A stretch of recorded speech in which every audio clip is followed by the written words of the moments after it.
Welcome to S&C's podcast series, S&C Critical Insights. I'm Rita O'Neill, a partner at Sullivan & Cromwell. Among other things in my practice, I help advise private equity firms. The Department of Justice made news in October 2022 by announcing the resignations from the board of 5 companies in response to DOJ concerns about potentially illegal interlocking directorates. One of the situations involved what the DOJ described as a, quote, investment firm that the DOJ concluded was serving on the boards of 2 competitors through its representatives. In its press release announcing the resignations, the DOJ said that the resignations reflected the DOJ's efforts to reinvigorate enforcement and deter violations of Section 8 of the Clayton Act. This podcast will provide an overview of Section 8, focusing in particular on issues that private equity firms may want to consider in view of the DOJ's focus on the issue. We'll be conducting this podcast as a Q&A with my partner, Joe Matelis, who is a partner in S&C's antitrust group. Joe, can you start off by telling us what kinds of interlocks Section 8 addresses and why these are an antitrust concern? Hi, Rita. Nice to be talking with you today. An interlock under Section 8 occurs when a person serves as a director or board-appointed officer of 2 competing corporations. When explaining why this is an antitrust concern at all, I like to use the example of Coke and Pepsi. If the same person were on the boards of both companies, there would be an antitrust concern about potentially coordinating marketplace behavior through the common director, as well as a concern about the sharing of competitively sensitive information. In Section 8, Congress disregarded the chance that a director could navigate those potential conflicts of interest as a corporate governance matter, and instead simply made those kinds of direct horizontal interlocks illegal. Joe, before you go on, you use the term horizontal. What does that mean in this context? So Section 8 focuses on corporations that compete against one another. We'll discuss some of the de minimis exceptions to the statute later, but some involve the sales of one corporation that are sold, quote, in competition with the other. And so even though there is some scholarly literature that addresses potential harms from interlocks involving companies at different levels of the same chain of supply, it is well established that Section 8 only applies to horizontal overlaps, meaning interlocks involving companies that compete at the same level of a chain of supply. Or to go back to Coke and Pepsi, an interlock between one of them and a marketing agency would not create a Section 8 issue, even though marketing is an important part of the business of both Coke and Pepsi. Sometimes there can be complicated questions about whether 2 corporations are in fact competitors, depending on the circumstances. You've used the phrase corporation a few times. What is the significance of that word? Section 8 prohibits interlocks between, quote, corporations. There is no case law directly addressing whether the word should be construed to cover other kinds of entities, including, for instance, a limited liability company. The Department of Justice itself has previously noted the lack of clear guidance on this topic. So this, too, is an area in which there can be complicated questions about the application of Section 8.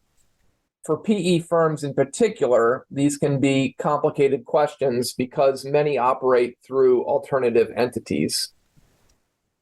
Since the precise words used in the Clayton Act can be highly relevant to the application of Section 8 to PE fund investments, I have one more definitional question for you. You said that Section 8 applies to interlocks involving a, quote, person. What does that word mean under the Clayton Act?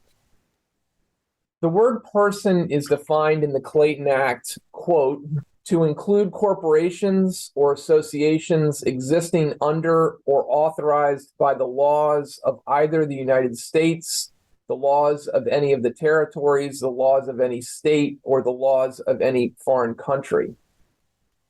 In view of that broad definition, the Department of Justice has taken the position that an entity can serve on a board through a representative. The Federal Trade Commission and other private plaintiffs had taken similarly broad views too. The few courts that have discussed the issue at any length have agreed to various degrees, even though it is somewhat counterintuitive to think about an entity serving on the board of directors as opposed to a natural person. As you noted at the outset, one of the situations involved in the DOJ's recent press release concerned what DOJ called an investment firm, one of whose managing partners was on the board of one competitor, and one of whose, quote, senior operating partners was on the board of a second competitor.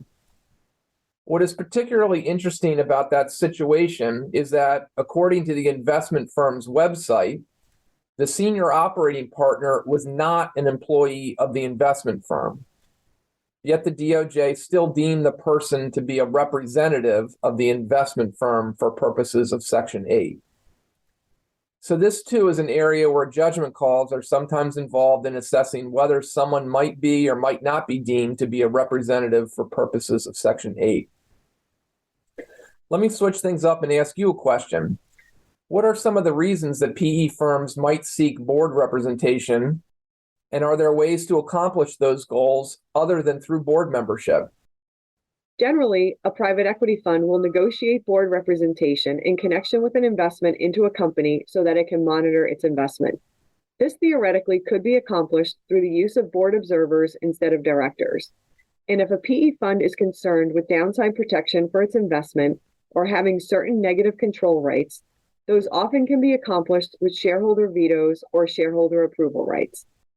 Many times, however, the private equity fund appointed director or directors may have operational or industry or other expertise that makes the director a valuable addition to the board. So often a directorship, that is, a voice or seat at the table, can be both a benefit to the PE fund and a benefit to the board and the company. And lastly, in certain circumstances, PE directors may remain on the board as they sell down control, such as when a PE fund IPOs a portfolio company, which can provide helpful continuity in a company's transition to the public markets. But pausing for a moment on board observers, do those present the same concerns under Section 8? No, those positions are not officers or directors, and thus they do not fall within Section 8's ambit. There may be other antitrust laws that potentially come into play because competitors generally should not, for instance, coordinate marketplace conduct through a board observer, but those restrictions fall under other parts of the antitrust laws.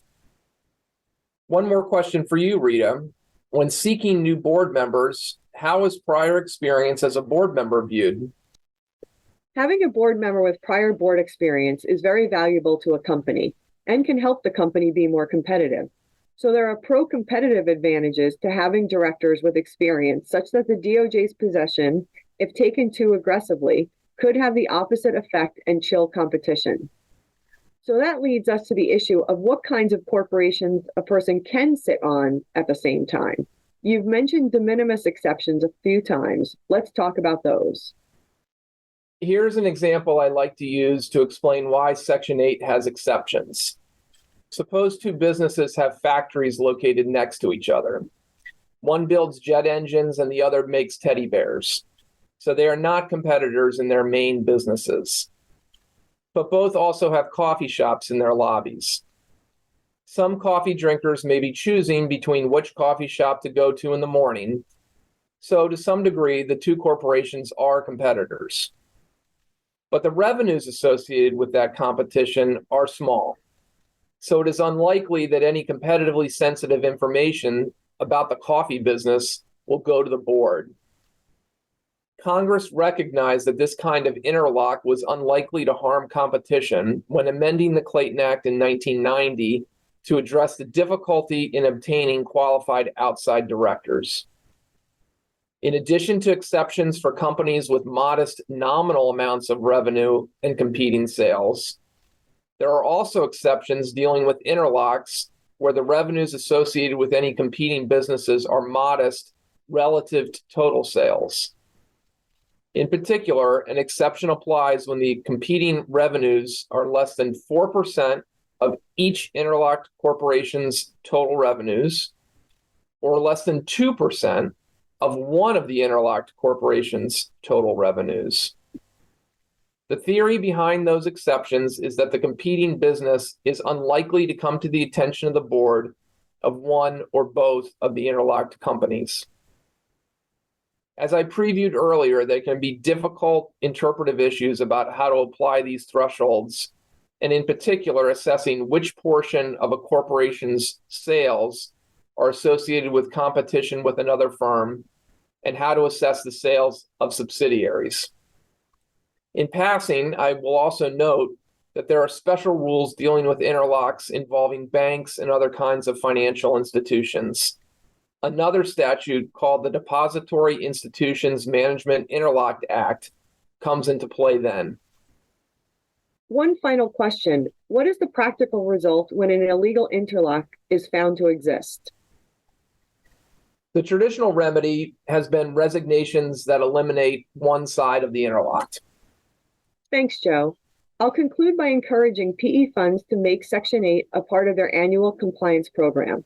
The obligations under Section 8 can be affected by, among other things, changes in the operations of interlocked companies, which can affect the application of the de minimis exceptions Joe just talked about, and changes in the board memberships of executives and board members.